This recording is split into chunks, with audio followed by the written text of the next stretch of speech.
space for conversation around women's health through the lens of naturopathic and Eastern medicine. I am Sandy Ross, and this is Her Earth Medicine Podcast.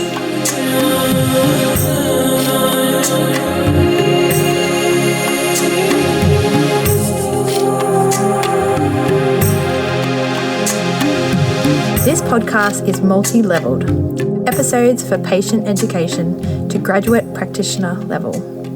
Thank you for tuning in, and I hope you gain value from this episode.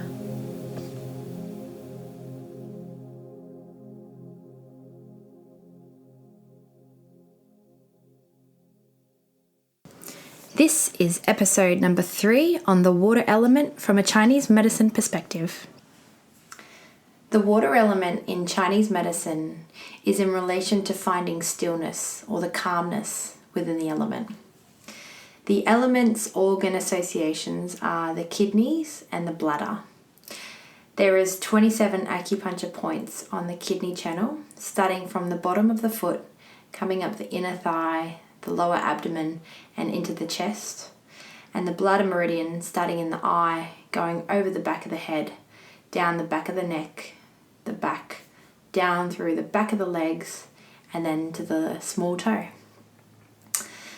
The water element is about finding harmony in retreat and restoration for the body. We have all our preservations kept within this element, and it's a very important element to nourish in terms of fertility and longevity. The sense organ associated with the kidneys is the ears, and the tissues is the bones. And so in our bones, we actually produce our red blood cells, and we have our marrow, which is connected to a substance we call Jing in Chinese medicine. The emotion is fear and strength and courage and willpower. So when there's imbalances within these emotions, we associate it to the water element. The taste is salty, so we often can crave salty foods when we have an imbalance within the kidneys and the bladders. So the bones and the jaw, the alignment of the jaw and how they develop and the teeth is connected to the kidneys in Chinese medicine. And problems with these will often reflect as an imbalance or a deficiency within the kidneys. Also, anything in relation to the ears and, as I said, the marrow and also the brain too are all influenced by the kidneys. The water element is actually mother to the wood element. So the more rest that we can find throughout the winter months allows more growth to happen through spring. Spring is the season of the wood element.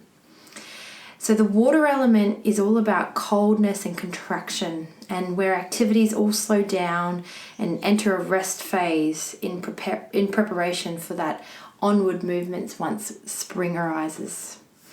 The body type of a water element constitution will be kind of a round face and a soft body. They can have large soft eyes and dark hair. When there's an imbalance, they will often grey easily. So people that have greying easily can be an imbalance within the water element. Those who get dark bags or puffy eyes or just dark rings under the eye have an association with a kidney imbalance in Chinese medicine. So that darkness, whether it's purple or black, the black is definitely more kidney deficiency. There can be a relation with the liver as well. But from a Chinese medicine perspective, when we're seeing the darkness under the eyes, we're looking at an imbalance in relation to the kidneys and the water element. Water is such a nourishing and essential substance for life. And those with a water element constitution, when they're in balance, will just flow through life without effort. They'll take the exact form of whatever's thrown to them. And they can just flow smoothly through life with strength and courage and willpower. But when the water element constitution is out of balance, they will find that they don't have foundations and firmness to sort of hold what's going on with their emotional health. Too much water can flood their being, and then they'll lean into too much fear. So it's about learning to go with the flow, but grow with the flow for the water element.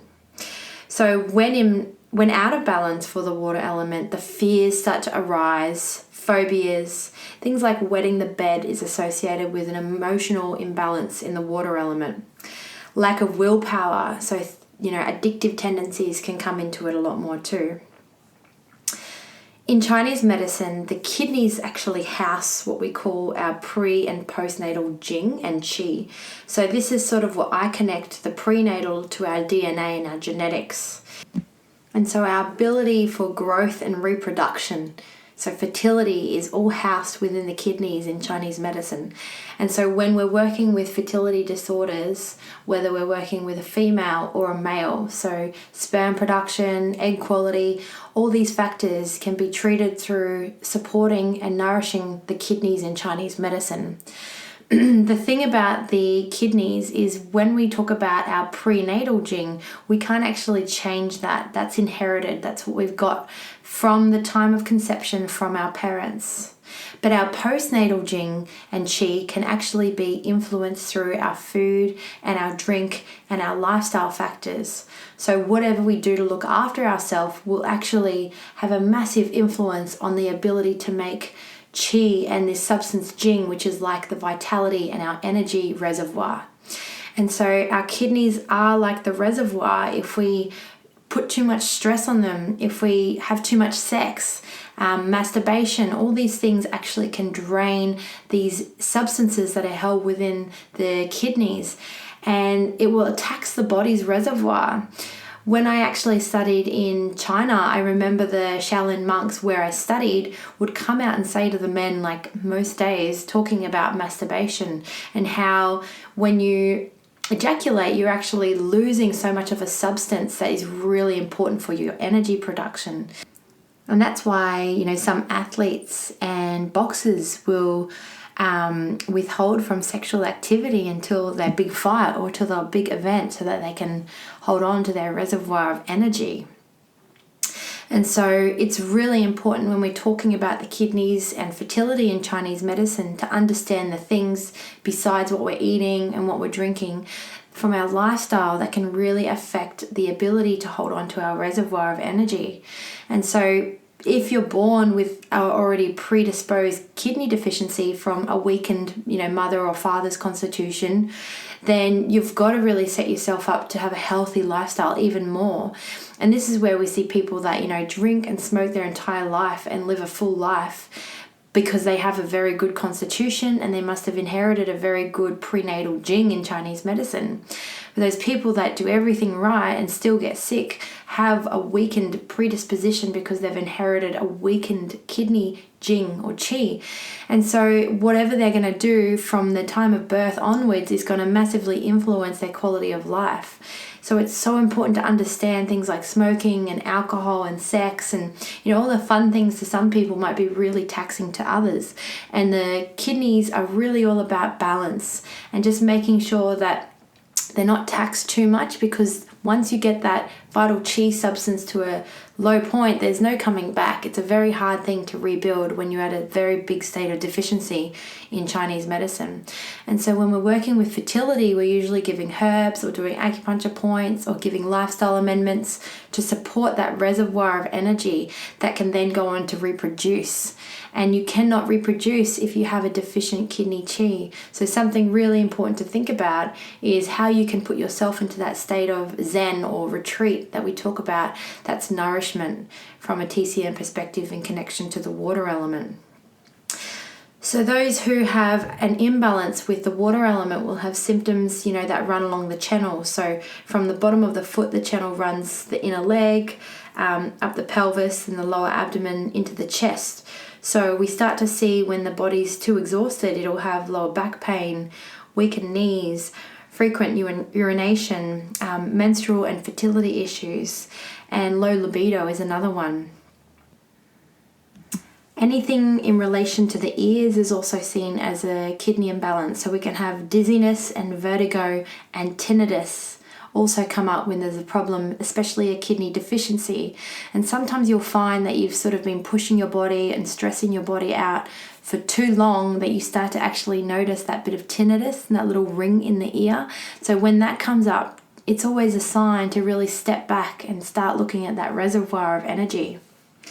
Exhaustion, low motivation and drive are a couple of big things that will come up also when there's deficiencies within the kidneys. And fears and anxieties will rise a lot quicker. So it's really important to nourish that emotional state to support the physical ailments within Chinese medicine, from the lower back pain and the knees. Emotionally also, we can see urinary tract infections, and we do look at the microbiome of the vagina from a naturopathic perspective. But if the emotional health isn't good and you're feeling pissed off or holding grudges, then this can actually affect the physical body in a state of urinary tract infections that are very hard to treat. And so this is what I love about Chinese medicine, is when we treat the emotional state, we then treat the physical body.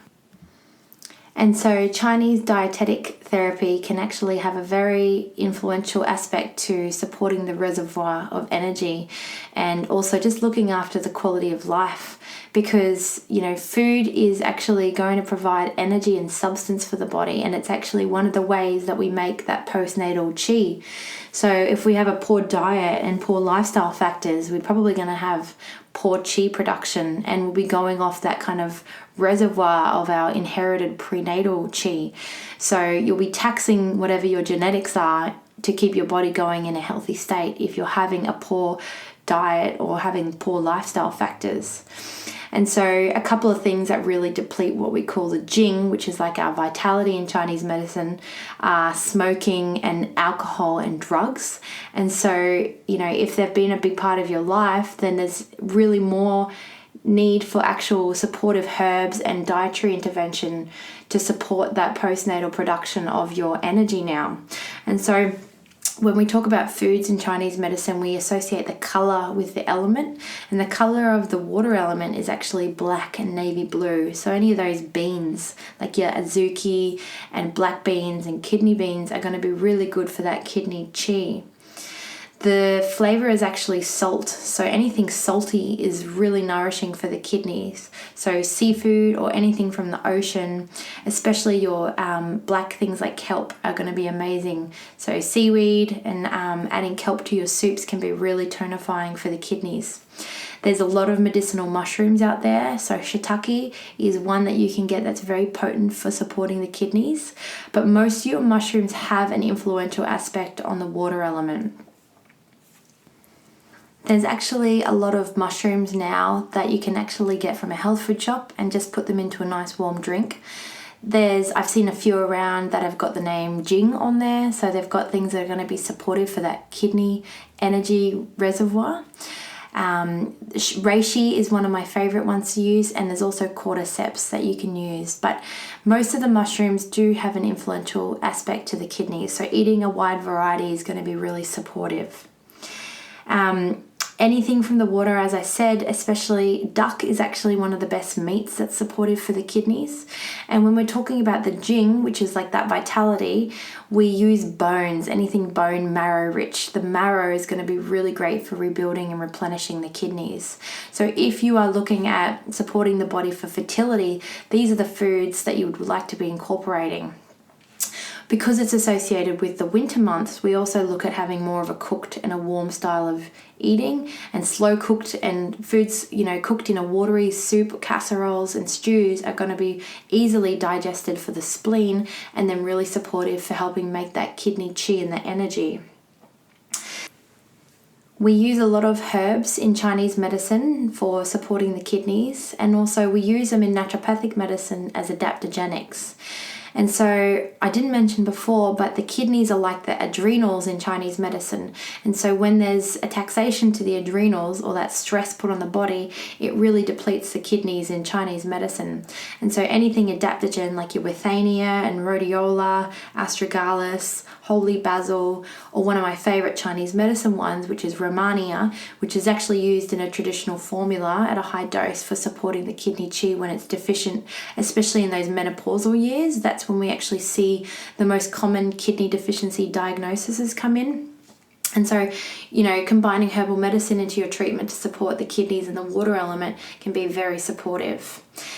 In addition to the dietary therapy for the bladder, foods that are dampening to the body are actually going to put more stress on the bladder as it's already very damp. And so sugar and dairy can actually really weaken the bladder in Chinese medicine. Traditional urinary tract infections are kind of like a dampness and a heat in the urinary tract. And so pearl barley is a really great folk and traditional Chinese medicine soup thing you can add to your food. So you soak up the pearl barley, make a soup out of it, and also corn silk. So making a corn silk tea where you get the corn or the cob and you're ripping off the corn silk and you're boiling that up really helps to drain that dampness that is associated with the urinary tract infection. And just before I finish up on food, just to add in that a couple of my go-tos are miso soup as well for supporting the kidneys. In addition, so seafood is going to be really great. Black sesame is also a very strong kidney supporting food. So you can actually use like black sesame paste or eating the black sesames, like roasting them and adding them to your salads or your vegetables. They're delicious. They're really supportive for the kidneys, as well as the kidney beans, azuki and black beans as well. Just a few extra things that you can add in that are simple to support that kidney element.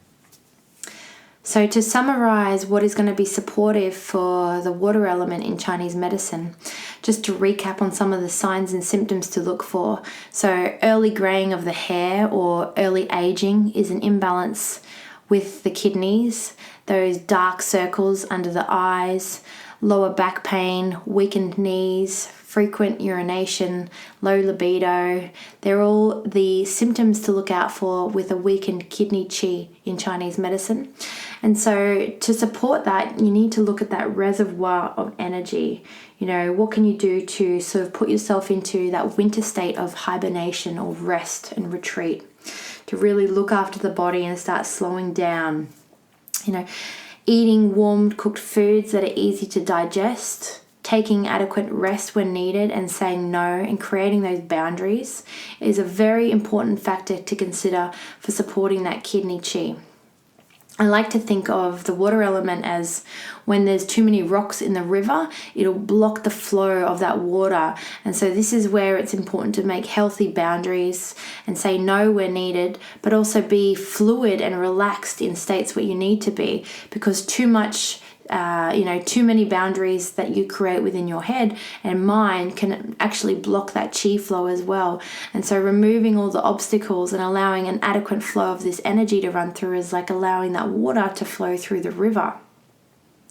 One thing I like to give to my patients with a kidney deficiency is meditation advice and really implementing something that they can do that's achievable, whether it's 10 minutes a day of breath work or doing a guided meditation. This can be really important to supporting that adrenal and kidney connection from a Chinese and naturopathic perspective. And so something you can always do is just closing the eyes and imagining water rushing over your body, having that clearing and cleansing feeling, and just picturing being on the beach with all your worries just being gone and just, enjoying that really calm sensation that comes from that moment of you lying on your towel or running around in the water and having that relaxation fill your body and get rid of that stress. And so anything associated with water or calming of the water is a really important part of the healing aspect to the water element. So it might be going for swims, going to creeks and rivers, getting into nature and finding the water connection can really support that kidney energy. And the water is the yin aspect, so it's calming. And like I said, when it's in balance, it's beautiful, it's calm, it makes your mind feel at ease. But when it's out of balance, it's like torrential rains or, some sort of tidal wave. So it's about finding the balance and harmony within the emotions and the nervous system to really support the water element. And so this will then help with, fertility imbalances, slowing down the aging process, calming the mind, supporting the bones and the reproductive system. All these things are really associated with the water element in Chinese medicine. And it's just about creating that balance and finding that fluidity in life to really have harmony within the water element.